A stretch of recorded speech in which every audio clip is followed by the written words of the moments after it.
주시겠습니다. 우리가 말씀을 기다립니다. 여러분, 이 예수님의 고난당하신 사건을 좀 먼 곳에서 본 사람들도 성경에 나오고, 또 어떤 사람들은 아주 가까이에서 예수님의 고난당한 그 현장을 경험한 사람들이 성경에 나옵니다.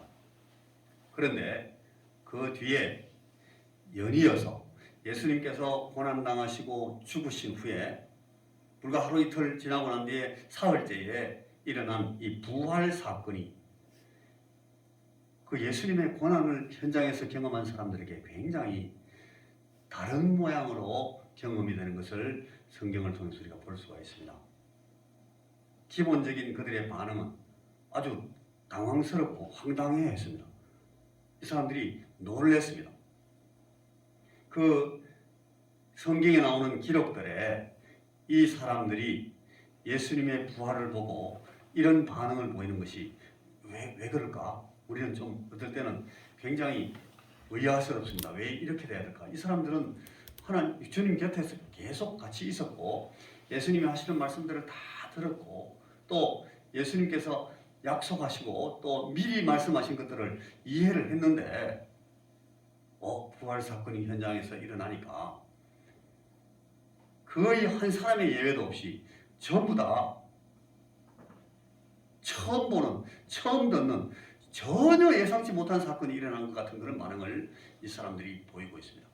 이게 왜 그럴까? 이 성경 기록들에 나타나는 이 각 사람들의 형편과 그들의 관점에서 이 사람들이 가졌을 각각의 느낌과 그 사람들이 가졌을 이해와 반응을 한번 우리가 찬찬히 살펴볼 필요가 있다고 생각합니다. 왜냐하면 우리가 그런 것들을 잘 이해하면 우리한테 이 일이 어떤 식의 반응을 일으키는지도 우리 스스로 이해할 수가 있기 때문에 그렇습니다. 제가 지금 방금 말씀했던 것처럼 이 주님의 부활 사건을 보면서 가장 이상한 것은 이 사도들, 이 예수님의 가장 가까이 있었던 그 제자들, 그들의 반응과 그들의 처신 상황입니다. 주님이 십자가에서 죽으신 후에 사흘째에 다시 살아서 그들에게 돌아오실 사실을 미리 여러 번 계속 반복해서 계속 이야기했습니다. 이 사람들에게 개인적으로도 얘기하고 저들이 모여있는 곳에서도 얘기하고 여러 번 갈릴리에서도 얘기하고 올라오는 길에서도 말씀하시고 예루살렘에 도착하셔서도 말씀하십니다. 내가 이제 잡히면 신문당하고 고난당하고 채찍에 맞고 많이 희롱을 당하고 아주 침뱉음을 당하고 가다가 나중에 이 사람들에게 잡혀서 죽임을 당한다. 그리고 사흘 후에 내가 다시 살아나게 된다. 이렇게 얘기했다. 그 말을 못 알아듣는 사람이 있겠어요? 무슨 말인지 다 알아들었을 거예요. 그런데 실제로 그 일이 났을 때는 그 말을 들었던 사람같이 그때 그런 말 했지 라고 생각했던 사람이 아무도 없어요. 전부 다 무슨 일이야? 죽은 사람이 어떻게 살아나? 똑같이 그런 말을 보였다는 거예요. 이 아마 예수님의 그 고난 상황에서 아까 우리가 영상을 통해서 봤던 것처럼 말도 안 되는 아주 막 말도 안 되는 그런 고통을 도무지 천천히 어떤 일이 이루어지면서 몇 달 동안 분위기가 만들어지다가 그 다음에 몇 주간 동안 막 스트레스를 받다가 그렇게 확 넘어가는 것이 아니라 어느 날 갑자기 들크덩 바로 하루 만에 탁 잡혀서 그날 저녁에 막 끌려가서 막 신문당하더니 그 다음날 아침에 바로 사형 선고 턱 내리고 그냥 끌려가서 십자가를 못 박고 그랬습니다. 아마 그러니까 이 사람들이 너무 놀래가지고 이 두려움과 스트레스가 아마 터질 것 같이 그들에게 몰려왔겠죠. 그래서 예수님이 금요일날 우리 요일로 해서 금요일날 오후에 돌아가시고 그날 저녁에 예수님이 시신을 내려가지고 그 동산무덤의 바위에서 판 그 무덤에다가 예수님이 시신을 눕혀놓고 깜깜해지니까 그날 지났어요. 그 다음 날이 안식일이었습니다. 안식일 날 하루 종일 어제 무슨 일이 있었던 거야? 왜 그랬지? 왜 이런 일이 일어난 거야? 막 스스로 서로 그런 일 하다가 그 하루가 지나갔어요. 지나가고 나서 그 다음 날이 안식이 끝나면 자기들이 마음대로 움직일 수도 있고 이렇게 할 수 있는데, 여러분, 안식일을 지난 후에도 이 예수님의 제자들 가운데서 한 사람도, 아무도 예수님이 그 시신이 누워있는 그 무덤으로 찾아간 사람이 없었어요. 한 사람. 여러분, 저와 여러분 우리 같으면 어떻겠습니까? 예를 들어서 제가 어떻게 잘못해서 사고로 팍 죽었다. 어제 그저께. 그 다음 날은 우리가 무슨 다른 이유 때문에 다 움직일 수가 없어요. 가만히 집에 있었어요. 근데 이제 움직일 수 있는 그 다음 날이 됐으면, 여러분, 이 목사가 죽었다는데 한번 그 무덤한테 한번 가보자. 여러분 그런 생각 안 나시겠습니까? 한 분만 찾아올 겁니까? 아무도 안 찾아오시고, 여러분 우리 같으면 찾아갈 겁니다. 그죠? 김을성 권사님 찾아오실 거죠? 찾아오시죠. 이 목사, 우리 목사님 죽었다는데 하면서 안 찾아오시겠어요? 근데 이 제자들이 단 한 명도 그렇게 한 사람이 없었어요. 이상하잖아요? 아마 이 예수님의 제자들은 그날 주님의 죽음에 대해서 너무너무 낙심하고 충격을 받고 아주 실망한 상태였을 겁니다. 그래서 그들은 주님께서 함께 계셨을 때에 부활에 대해서 누누이 설명하시고 신신당부했던 그 모든 일들을 깡그리 다 잊어버리고 있었을 겁니다. 지난 금요일에 십자가 사건에 충격을 받고 완전히 정신이 나간 상태로 그 다음 날을 지내고, 이제 자유롭게 움직일 수 있는 셋째 날이 됐는데도, 그래서 가만히 자기들이 있는 거 우리말로는 방구석에 콱 박혀 있습니다. 베드로와 요한의 경우에는 조금 다르기는 했어요. 아까 우리가 읽었던 그 본문 바로 뒤편에 보면은 그 두 사람이 엠마오라는 곳으로 내려갑니다. 예루살렘에서 엠마오까지 거리는 아마 우리 여기 원송에서 저 원 앞에 정도, 아니면 이쪽 북쪽으로 하면 여기 한 백운동 정도, 그 정도 거리입니다. 그 거리에 이제 걸어서 내려가는 거예요. 그런데 그 내려가는 길에서 이 두 사람이 힘이 빠져가지고 무척 실망해가지고 아주 슬픔에 겨워서 막 걸어가고 있는데 그 옆에 한 사람이 붙었어요. 누가 오셨어요? 부활하신 예수님이 그 옆에 서서 같이 걸어가는 거예요. 그러면서 주님이 말을 것입니다. 야, 니들 그 무슨 얘기하고 있냐? 그런 얘기를 지금 묻고 있어요. 예루살렘에서 있었는 일이 몰라요? 며칠 전에 아주 시끄러웠잖아요. 그 나사렛 그 예수 사람들이 막 몰아가지고 근데 갑자기 죽였잖아요. 그분은 정말 우리들을 대속하실 그런 참 훌륭한 선지자이고, 그분이 가르치시고 행하신 모든 일에 정말 많은 사람들이 정말 존경을 보내고 감사를 하고 그랬는데, 저 성전 관리들하고 그 대제사장들이 막 그분들 몰아가지고 죽여버렸잖아요. 그런데 오늘 아침에 누가 또 얘기 들으니까 더 살아났다 하고 뭐 이런 일이 막 있어가지고 우리가 지금 막 정신이 하나도 없어요. 이런 말하면서 가고 있는 거예요. 그러니까 예수님께서 그 옆에 서가지고, 야, 이 사람들아, 이 모세 오경에 그리고 구약 선지자들의 글에 메시아가 오면 어떻게 된다고 그랬어? 누가 이사야 53장에 너희들 지난번에 안 읽어봤냐? 너희들도 어릴 때 이사야 53장에 이런 말씀이 있는데 그게 바로 메시아에 관한 얘기잖아. 그분은 죽으시면 안 되고 죽었다가 다시 살아난다고 성경이 되어 있잖아. 막 그런 얘기를 막 하는 거예요. 그래도 이분이 예수님인지 몰라요, 이 사람들이. 그 얘기를 막 들으면서 그래요? 당신도 성경 많이 봤네. 그러면서 막 같이 걸어가는 거예요. 걸어가다가 자기들은 이제 엠마오에 다 와서 이제 거기 유숙하려고 들어가려고 하는데 이분이 계속 가려고 하니까 선생님, 아저씨 우리하고 같이 오늘 밤에 좀 지냅시다. 아까 하시던 말씀 좀 더 계속해 주세요. 우리도 좀 들을 말씀이 있네요. 이러면서 같이 들어가자 해가지고 예수님과 그 앞에 뭐 주막 같은 그 유숙한 곳에 들어가서 음식을 먹었어요. 빵을 탁 떼면서 축사하시고 빵을 탁 떼주는데 그때 이제 느낌이 팍 오는데 보니까 이 사람이 예수님 같아요. 그러니까 혹시 하면서 보니까 어떻게 됐어요? 주님이 없어요. 이게 그 상황이에요. 이 사람들이, 이 젊은 사람들이, 이 두 사람이 글로바와 다른 한 친구, 이 두 사람이 당한 이 일이 아주 전형적으로 그 당시 그날 이 예수님의 제자들에게 일어났던 그 일입니다. 아마 그 몇몇 여인들이 예수님의 무덤으로 찾아가기는 했습니다. 그날 아침에. 이 글로바가 벌써 그 얘기를 들었잖아요. 그날 저녁, 지금 이 글로바하고 친구는 엠마오로 갈 때가 오후 저녁 늦게거든요. 일요일, 그러니까 안식일 후에 예수님께서 그날 새벽에 부활하시고 그걸 그 여인들이 만나고 난 뒤에 이 사람들이 그 얘기를 들었어요. 듣고 나서도 그거 앉아가지고 그래? 예수님이 부활하셨어? 찾아가야 될 텐데 실댐 소리 하고 있네. 그리고 앉아가지고 허탄한 얘기를 생각하고 이 사람들은 그냥 다른 일정을 만들어가지고 엠마오로 내려갔던 거죠. 예수님의 그 무덤으로 찾아간 몇몇 여인들이 있었습니다. 이 여인들이 예수님께 찾아간 그 이유가 뭐였습니까?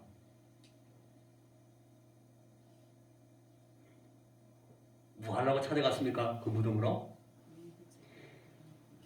죽어 있는 예수님, 그 예수님의 시신을 방부 처리하려고 찾아갔어요.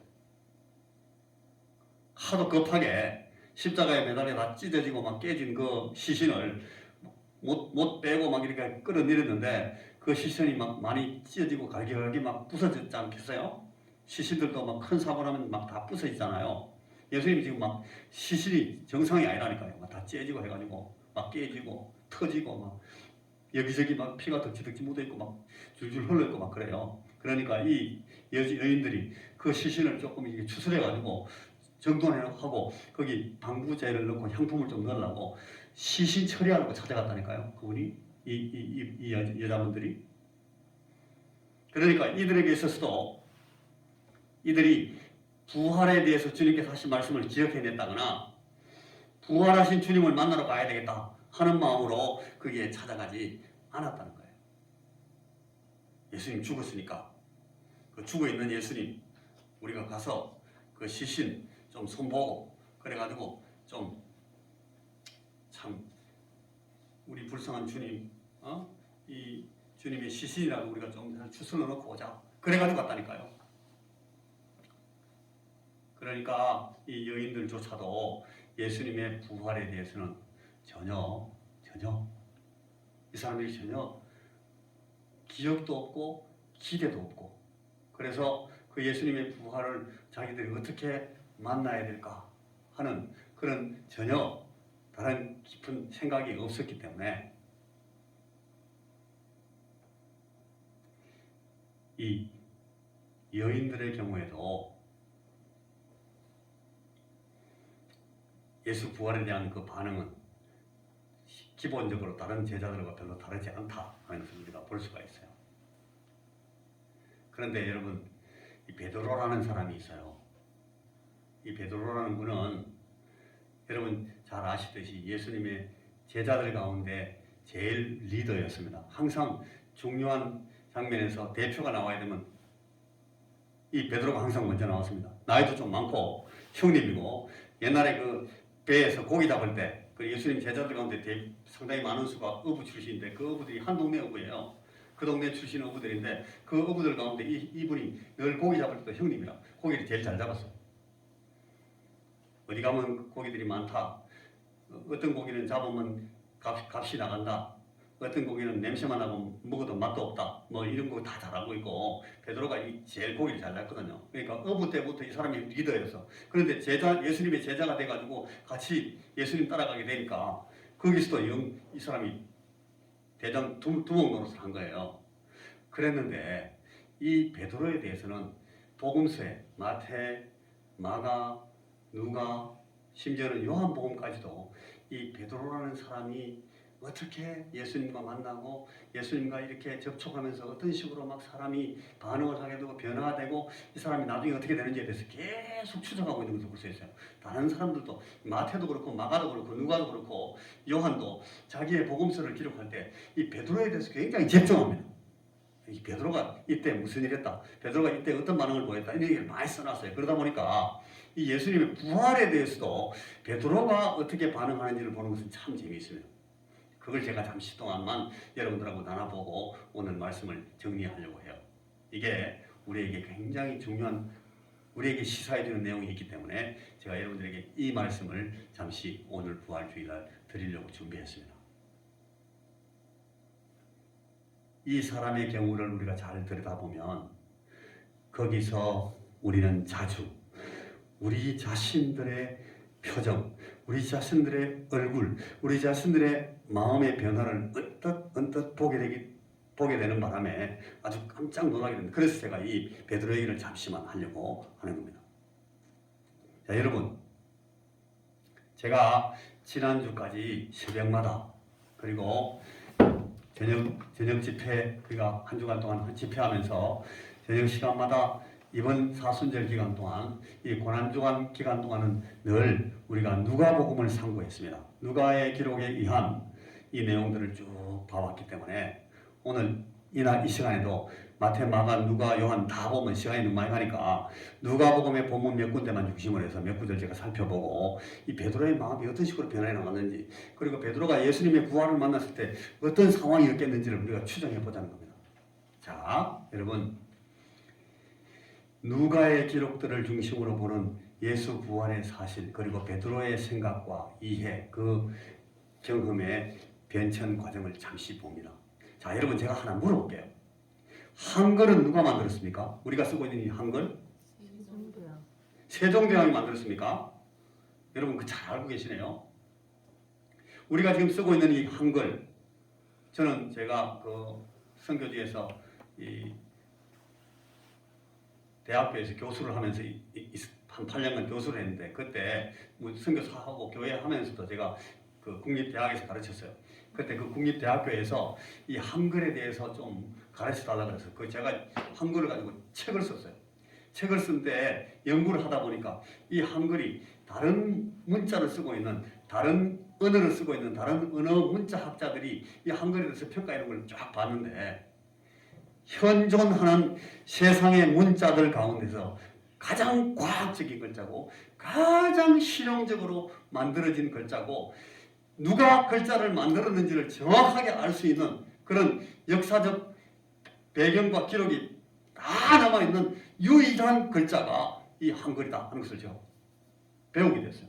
그래서 제가 그걸 가르쳤는데, 여러분, 우리 한글이 현존하는 세상의 문자 가운데 가장 과학적인 글자고 가장 실용적인 글자고 그 글자를 만든 사람이 정확하게 알려져 있는, 확실히 알 수 있는 그런 글자다 라고 기록이 되어 있는데 우리가 다 그거 알고 있죠, 그죠? 그런데 여러분, 우리가 이걸 어떻게 확정할 수 있습니까? 예를 들어서 이분이 우리 한글이 과학적이다 해보면 우리가 배워보니까 굉장히 과학적인 걸 알 수 있어요. 이 문자가 대단히 실용적이다, 그것도 확실히 알 수 있어요. 그런데 이 한글이 여러분들이 아까 말했던 것처럼 세종대왕께서 만드신 글자다 하는 것을 우리가 어떻게 알 수 있습니까? 여러분, 그거 어떻게 확신하십니까? 네? 역사의 기록을 보고, 그 역사의 기록은 확실하고 정확하다는 것을 어떻게 알 수 있습니까? 그렇게 믿으니까 알 수 있습니까? 약한데. 그 역사의 기록을 우리가 검토를 해볼 수 있어요. 그리고 그 역사 옆에 있는 다른 역사서들을 다 기록해 볼 수 있어요. 그 당시에 있었던 학자들, 집현전 학자들, 성산문이나 정인지나 그 다음에 신숙주나 이런 사람들이 글들을 다 쓴 걸 보고, 이 사람들이 중국에 갔다 오고 이 사람들이 만주에 가서 다른 황무식이 하는 그 은어학자를 만나서 상의하고 그 사람들이 준 얘기들을 우리가 써보다가 고쳐주고 서로 그렇구나, 그런 기록들이 다 남아있거든요. 그 기록들을 다 보고 나서도 이게 한글이 세종대왕이 지었는지 어떻게 알아? 그 지편전 학자들이 이 한글을 지을 때 세종대왕을 도왔는지 우리가 어떻게 알아? 이렇게 말할 사람은 없어. 그렇게 말하는 사람들은 아주 무식한 사람들이고 그 사람들은 전혀 과학적인 사고를 못하는 사람들이에요. 그리고 그런 사람들은 논리적으로 설명하고 이해하고 하는 것이 아직 안 되는 사람들이라고요. 그런데 여러분, 예수 부활의 사실은 어떨까요? 그 시대에 모든 사람들이 확인하고 확정하고 관련된 진술들을 하고 그것들을 기록으로 남긴 것들을 우리가 지금도 얼마든지 자세히 증명하고 확인해 볼 수 있기 때문에 한글은 세종대왕이 만드셨다 하는 것을 우리가 자신 있게 말할 수 있어요. 그런데 이 부활, 예수님의 부활 사건은 어떻습니까? 사람이 죽었다가 살아난다고 그런 일이 있을 수가 없지. 우리가 그렇게 말하면서 어떤 사람들은 아예 말 안 된다고 그래요. 그러나 여러분, 여기 지금 한글을 세종대왕이 만들었다 하는 것보다 여러 수백 배, 수천 배의 방대한 자료들이 역사적으로 예수께서 그때 부활하셨다 하는 증거로 다 남아 있습니다. 그런데 한글을 세종대왕이 만들었다 하는 것을 잘 믿으면서도 예수께서 부활하셨다는 것은 절대로 안 믿는 사람들이 많습니다. 그러면서 하는 말이 비과학적이다 말합니다.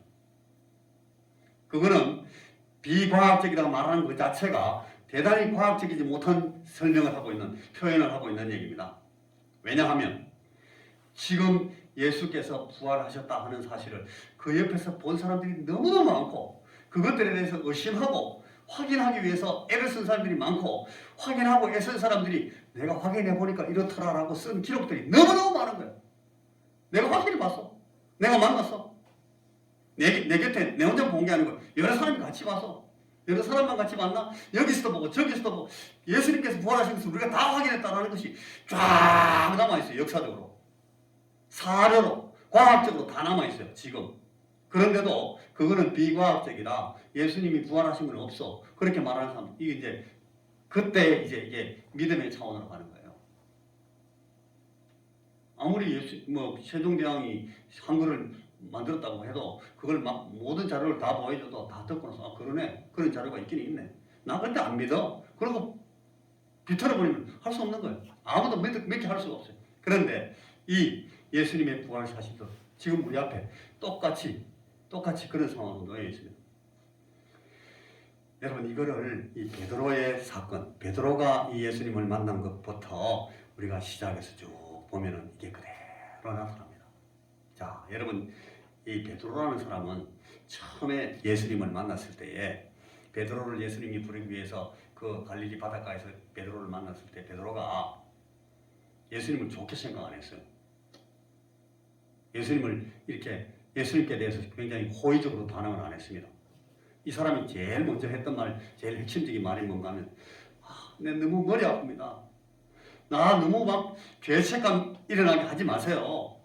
나는 죄 많이 지은 사람 맞아요. 그래요. 나 죄인이라고요. 그러니까 나한테 오지 말고 좀 떠나가십시오.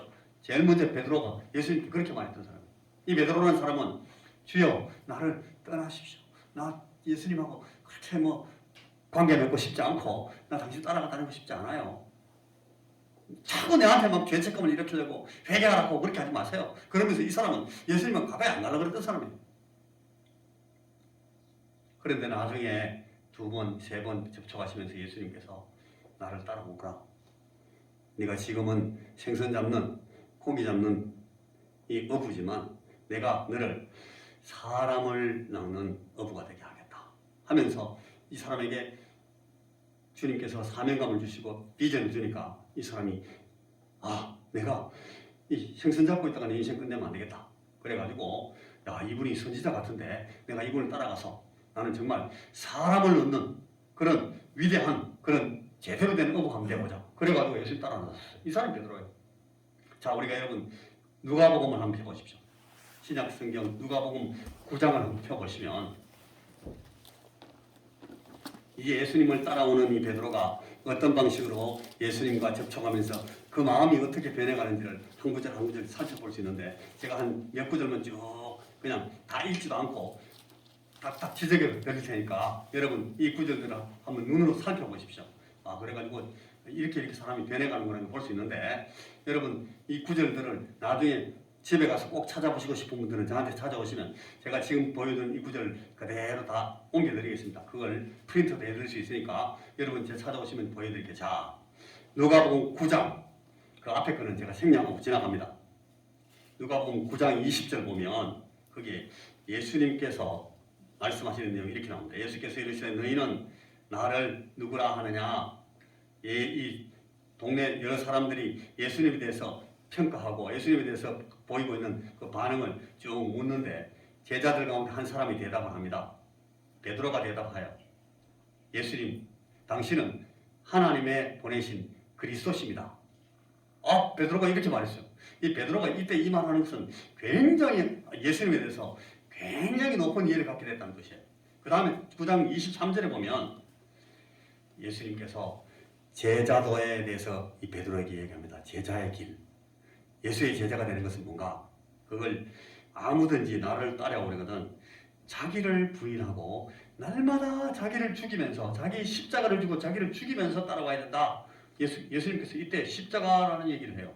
십자가가 그 당시까지 이 사람들에게 사람을 죽이는 사형 형틀로 되어 있는데 아직 예수님이 십자가 지기 전이니까 이 십자가라는 말 자체가 이 제자들한테 그렇게 가까운 말이 아니에요.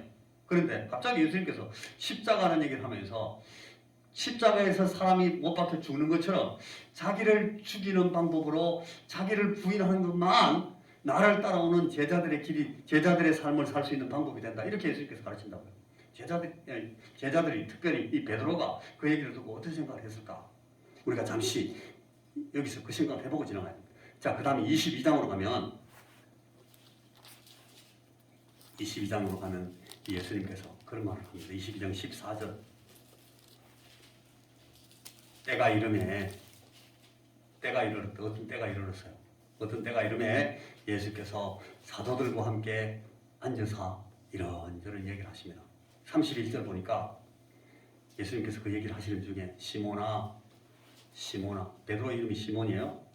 시몬아 보라 사탄이 너희를 밀가부르듯 하려고 요구하였으나 너희를 위해서 밀가부르듯 하려고 너희 복수가 나와요. 그런데 그 다음에는 베드로 한 사람을 딱 찍어요. 32절 그러나 내가 너를 위하여 네 믿음이 떨어지지 않기를 기도하였노니 너는 돌이킨 후에 네 형제를 굳게 하라. 아직 베드로가 자빠지기도 전이에요. 그런데 베드로는 너는 자빠질 것이다. 자빠지고 나면 돌이킬 텐데 돌이킬 후에는 형제들을 굳게 하라.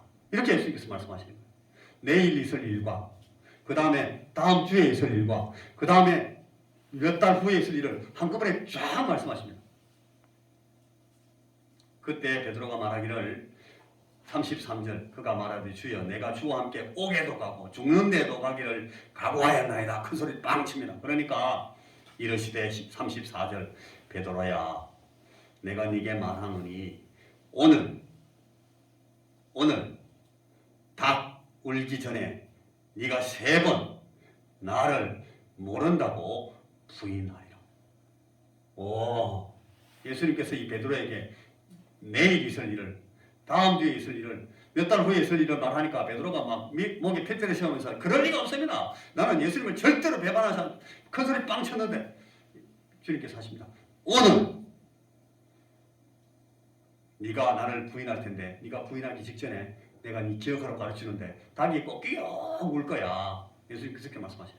자, 누가복음 22장 39절 40절 예수께서 나가사 습관을 따라 감람산에 가심에 제자들도 따라갔더니 이 제자들 가운데 베드로가 있어요. 그곳에 이르러 그들에게 이르시되 유혹에 빠지지 않게 기도하라. 네가 지금 막 아주 큰 시험을 앞에 두고 있으니까 이 베드로는 몰라요. 예수님이 알죠. 베드로는 지금 큰 유혹이 있는지도 몰라요. 시험에 빠질지도 모르고 있어요. 그런데 예수님이 알아요. 예수님께서 말씀하시기를 네가 유혹에 빠지지 않게 기도하라라고 부탁하셨는데 45절에 보니까 예수님께서 또 가보니까 이 아들이 기도하고 있는 게 아니고 슬픔으로 인하여 깊이 잠들어 있어요. 46절에 주님께서 어찌하여 자느냐 시험에 들지 않게 일어나 기도하라니까. 그런데 베드로 거기서 자고 있었어요. 그 다음에 보니까 22장 54절 보면 54절로 예수님을 이제 이 대제사장의 그 나돌들이 와서 예수님을 끌고 갑니다. 가룟 유다가 와가지고 예수님을 갖다가 넘겨주니까 촥 와서 그냥 강제력으로 수갑 채워가지고 예수님 끌고 내려갔어요. 근데 54절에 보니까 끝에 베드로가 멀찍이 따라가니라. 베드로가 지금 여러분 멀찍이 따라갑니다. 안 따라갈 수는 없고 너무너무 예수님은 따라가고 싶어요. 아까 큰 소리 꽝 쳤잖아요. 베드로가 그런 사람이에요. 의리 있는 사람이거든요. 상당히 나름대로 용기도 있는 사람이고 딴 사람한테 배반하고 이렇게 막 뒤돌아서 뒤통수 치고 하는 거 못해요. 이 사람이 그런데도 너무 무서우니까 멀찍이 따라갑니다. 그리고 57절에 보니까 베드로가 예수님, 너 예수님 같은 도당이지 하니까 부인하여 이르되 여자여 내가 그를 알지 못하노라. 예수님 모른다고 딱 잡았대요. 이게 이 베드로가 너무너무 고통스러워하는 이 베드로의 부인 사건입니다. 60절에 보니까 한 번 더 또 딴 사람이 물으니까 베드로가 이르되 이 사람아 나는 네가 하는 말을 알지 못하노라 하고 말하고 있을 때에 닭이 꼭기요 우는 겁니다. 조금 전에 아까 오늘 네가 닭 울기 전에 했던 그 말씀 그대로 닭이 울어버려요. 베드로가 이 얘기를 듣고 너무너무 힘들어졌습니다. 그리고 나서 제가 여러분 지금 막 여러 장을 넘어가지고 바로 22장까지 가버렸는데 베드로가 예수님을 만나서 9장, 10장, 12장, 14장, 13장, 14장, 17장 쭉 나오다가 이제 22장까지 왔는데 제가 22장으로 바로 넘어왔어요. 자, 22장 61절에 보니까 베드로가 예수님을 부인하고 있을 때에 주님께서 쭉 뒤로 돌이켜 보십니다. 예수님이 개살궂게 내가 말했지 너 이래 된다고 그렇게 하시는 게 아니고 예수님께서 어떤 눈길로 베드로를 돌아보고 계시겠어요? 측은하게 생각하신다. 예수님께서 베드로를 네가 그렇게 자신만만해 했지만 베드로야 내가 더 먼저 알고 있었지. 너는 이래 될 줄 몰랐지. 나는 알고 있었어. 그래서 내가 네 보고 기도하라 그랬잖아. 근데 너는 기도하지 않았고 그렇지만 내가 너를 위해서 기도했다. 그리고 지금 내가 너의 그 안타까운 상황을 보면서 내가 기도했던 사실을 내 마음에 다시 생각하고 내 아버지께 내가 기도했던 것을 내가 기억한다. 아버지께서 너를 지켜주실 거야. 그렇게 하시면서 예수님께서 이 베드로를 돌아보십니다. 근데 베드로는 아무도 몰라요. 베드로가 주의 말씀 곧 닭 울기 전에 네가 3번 나를 부인하리라 하심이 생각나서 요건 생각나요. 밖에 나가서 62절에 보니까 심히 통곡하니라. 여러분 심히 통곡하는 걸 한번 생각해. 베드로가 어떻게 얼마만큼 울었길래 여기에 누가가 심히 통곡하니라 라고 쓰였어요. 마가복음에 보면 담 밑에서 서서 엄청나게 우는 걸로 기록되어 있어요. 베드로 같은 이 사람이 물때도 크고 덩치도 좀 있는 사람인데 막 울었던 거예요. 너무 자기가 당한 이 일이 너무 심각해. 너무 자기가 이 부끄러운 일을 당해서 주님께서 그렇게 경고했는데도 아무것도 안 하고 있다가 이렇게 당하니까 주님께서 하신 말 그대로 되니까 그리고 너무 가슴이 아파서 심히 통곡합니다. 자, 그 다음에 보면 23장 27절 보시면 이제 예수님께서 막 끌려가십니다. 아까 우리가 영상 공부하고 똑같아요. 27절 백성과 및 그를 위하여 가슴을 치며 슬피 우는 여자의 큰 무리가 따라오는지라. 여기에 그 백성과 및 그를 위하여 가슴을 치며 그 백성 그 사이에 이 베드로가 낑겨 있어요. 그 궁시렁궁시렁 하면서 막 따라가는 사람 중에 이 베드로가 낑겨 있다니까요. 49절 보실래요? 23장 49절 예수를 아는 자들과 갈릴리로부터 따라온 여자들도 다 멀리 서서 이 일을 보니라. 베드로가 지금 여기 서 있습니다. 예수님이 십자가에 못 박히고 살이 찢어지고 기름하시면서 하시면서 숨 넘어가시는 그 상황을 이 멀리 서서 보고 있습니다. 23장 55절 갈릴리에서 예수와 함께 온 제자들이 뒤를 따라 그 무덤과 그의 시체를 어떻게 두었는지를 보고 갔는데 베드로도 예수님의 무덤이 어디 있는지를 대충 이 여자들을 통해서 들었을 겁니다. 예수님께서 죽으시고 아리마대 요셉이 예수의 시체를 빌라도에게서 허가를 받아가지고 내리고 나서 동산 무덤에 갖다 묻었는데 그 바위 무덤에 갖다 놨는데 그 무덤이 어디에 있는지 어느 쪽 무덤인지 우리가 보면 뭐 저 너만리 왼쪽 산으로 올라가면 그 무덤 2개 있지. 그 옆에 가면 그 왜 넓은 밭 하나 있잖아. 그 나무들 막 심어놓고 그 밭 뒤에 그것도 뭐 하나 있거든. 그 뒤에 그다가 갖다 놨다고. 뭐 이런 식으로 우리가 너만리 얘기하면 알아듣잖아요. 그 식으로 이 베드로에게 아마 이 여인들이 다 설명을 해줬을 거예요. 예수님이 지금 저 동산 무덤에 거기에 바위 안에 지금 시신이 눕혀 있구나. 자, 24장 12절에 이제 아까 아침에 갔던 그 얘기입니다. 베드로가 그 여인들이 갔다 와가지고 예수님 시신이 없어졌어요. 시신이 없고 세마포만 개쳐 있고 아주 밝은 옷을 입은 남자분 2분이 오셔가지고 우리한테 이런 얘기를 하더라고요. 천사들 얘기를 하니까 베드로가 가만히 있지 않고 우락딱 일어나고 부닥 뛰어갑니다. 베드로 거기. 아까 그 너만리 얘기 들었으니까 쫓아갔죠. 베드로는 일어나 무덤에 달려가서 굽으려 들여다봅니다. 큰 돌로만 하나서 돌이 없어서 돌이 옆으로 굴러 떨어져 있고 문이 열려 있으니까 그거 가가지고 들여다봅니다. 세마포만 보고 시신은 없고 둘러쌌던 그 세마포만 있네. 피가 막 묻어있는 세마포. 그 된 일을 놀랍게 여기면서 놀라고 당황하고 놀랬다는 거예요. 황당해가지고 이게 무슨 일이야 이거 어떻게 됐어? 놀라고 살아나셨다고? 여자들이 그러니까 진짜? 뭐 이러면서 이제 집으로 돌아갔습니다. 만약에 이 베드로가 그날 예수님이 부활하셨다는 그 여자들의 말을 그대로 믿었다면 베드로가 지금 집에 돌아갔겠어요? 지금 같으면 안 돌아가요. 그거 바로 앉아있죠.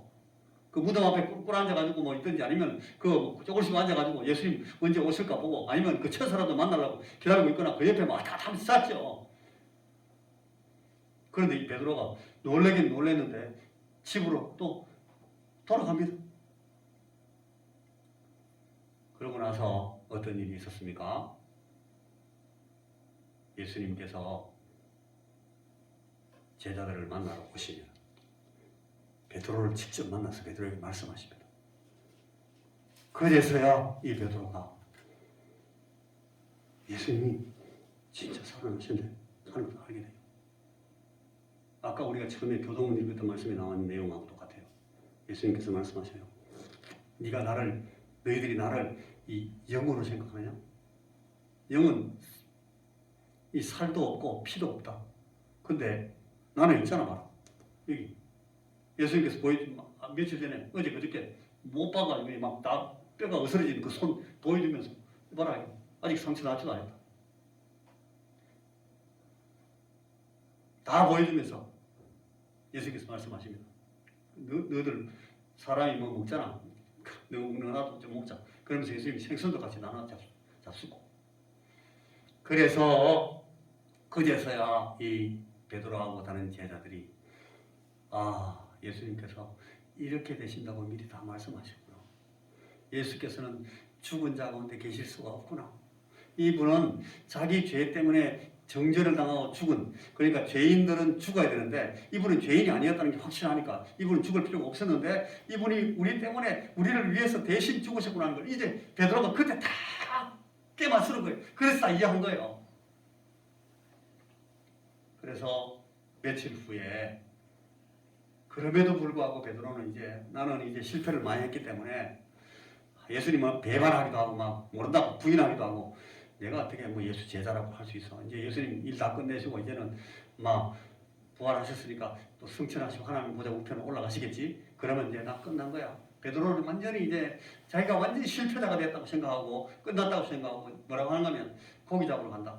요한복음에 가보면 이 뒷장면들이 나와요. 요한복음 21장에 보면 한번 보실까요? 요것만 보고 끝납니다. 요한복음 21장 1절에 보면 그 후에라고 나와요. 그 후에 얼마만큼 후에인지 여러분 잘 앞뒤를 살펴보시면 알 수 있어요. 그 후에 예수께서 또 제자들에게 자기를 나타내셨으니 주님께서 부활하신 후에 또 한 번, 두 번이 아니고 또 여러 번 나타나셨는데 그 중에 또 한 번이에요. 또 제자들에게 자기를 나타내셨습니다. 여러분 예수님께서 부활하셨습니까? 부활하지 않으셨습니까? 예수님 부활하셨습니다. 믿습니까? 사실입니다. 그래서 예수님께서 또 나타나셨어요. 시몬 베드로와 디두모라 하는 도마와 갈릴리 사람 나다나엘과 이 사람들 어릴 때부터 같이 고기 잡았던 동료들이에요. 고기 잡는 낚시는 업으로서는 이 사람들 베테랑들이에요. 한 3년 놀았지만은 고기 잘 잡습니다. 그래서 시몬 베드로가 말합니다. 시몬 베드로가 나는 물고기 잡으러 가노라. 그러니까 나도 간다. 형님 나도 갈게요. 줄줄줄 다 따라갔어요. 그래 고기 잡으러 가서 디베라 그 갈릴리 바닷가에서 옛날에 그 쓰던 그 고기배 꺼내가지고 다 손 좀 봐가지고 끌고 나갔습니다. 그래가 고기를 잡는데 밤새도록 고기를 한 마리도 못 잡아요. 아 이거 내가 3년 놀았더니 고기가 영 안 되네. 예수님께서 거기에 바닷가에 오셨습니다. 새벽에. 이 사람이 고기 잡고 있는 새벽에. 여러분 한 3년쯤 같이 다녔으면 여러분 같으면 저 같으면 저 바닷가에 컴컴한데 저쪽에 와도 저분이 누군지 대면 알아볼 것 같아요. 안 그렇겠습니까? 그런데 이 사람들이 예수님을 못 알아봅니다. 그 앞에 와 있는데도. 왜냐하면 예수님이 부활하셔서 우리같이 우리 곁에 계시는 분이라고 생각을 전혀 안 하고 있기 때문에. 그러니까 보여도 그렇게 가깝고 친밀하게 지내는 분인데도 그분이 예수님인지 못 알아보는 거예요. 못 알아보는 거예요. 예수 부활 못 믿는 사람은 우리들하고 똑같아요. 그거 보시면 예수께서 바닷가에 서셨으나 제자들이 예수신 줄 알지 못하는지라. 조금 내려가면 얘들아 너희들에게 고기가 있느냐? 예수님 이렇게 물으십니다. 여러분 이 정도 되면 예수님 알아봐야 돼요. 이 정도 되면. 그런데 몰라봅니다. 아직까지. 대답하되 없나이다. 바닷가에 저 안에 물 쳐서 들썩한데 바다에서 몇십 미터 안에 있으니까 소리가 가물가물 들리긴 하겠죠. 아 새벽이니까 물 안개도 좀 있고 이래가지고 야 그거 너희들 고기 좀 있어? 없어요. 고기 못 잡았어요. 그래도 그렇게 빽 소리를 지르면 저분이 또 예수님 같다 이런 생각 안 할까요? 안 할까요? 그런데 예수님이 그럽니다. 야 그 오른쪽으로 배 오른편으로 그물 한번 내려봐. 여러분 거기 밤새도록 오른쪽 아니면 왼쪽 아니면 오른쪽 계속 그물 내리잖아요. 거기 한 마리도 못 잡았어요. 그 오른쪽으로 내려봐. 그 아까 조금 전에 내렸는데요. 그러면서 안 내릴 수도 있어요. 근데 거기 이 사람들이 탁 내립니다. 내리니까 어떻게 됐어요? 거기 보니까 물고기가 많아서 그물을 들 수가 없게 됐어요.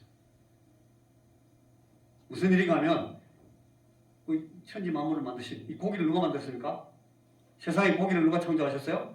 하나님이. 지금 이 시간에 그렇게 하신 거예요. 예수님께서 그 그물 속에 고기를 왕창 만들어 넣으신 거예요. 그러니까 막 고기가 그물이 꽉 찼어요. 조금 전까지 없었던 고기가. 이래 되면 이 사람들이 생각나는 일이 있어요. 처음에 베드로가 예수님을 만났을 때도 이랬어요.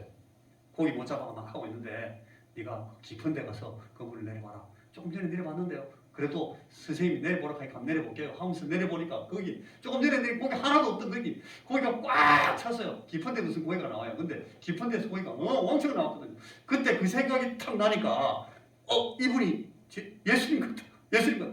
이 생각을 해가지고 그때 그 배에 타고 있던 사람들이 요한, 예수님이 가장 아끼고 살았던 요한이 형님 예수님이 오셨어요. 예수님이에요. 이렇게 말한 거예요.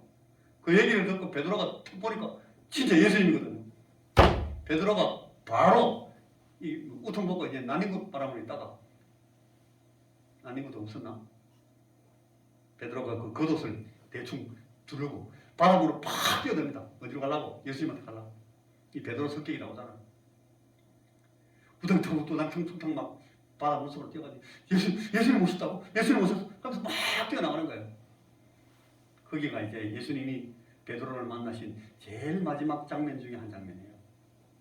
이때 이 베드로는 그 예수님과의 관계에 예수님과의 예수님과의 아주 비틀어졌던 그런 관계들, 예수님의 고난당하시는 그 상황에서 이 베드로가 예수님을 부인하고 돌아섰던 것들, 그리고 막 후회했던 것들, 울면서 막 고통스러워했던 것들, 이것들이 전부 다 막 다시 새로 재정리가 되고 이 예수님께서 베드로를 다시 상대하려 오신 것이 베드로에게 예수님께서 나를 다시 다시 나를 찾아오셨네.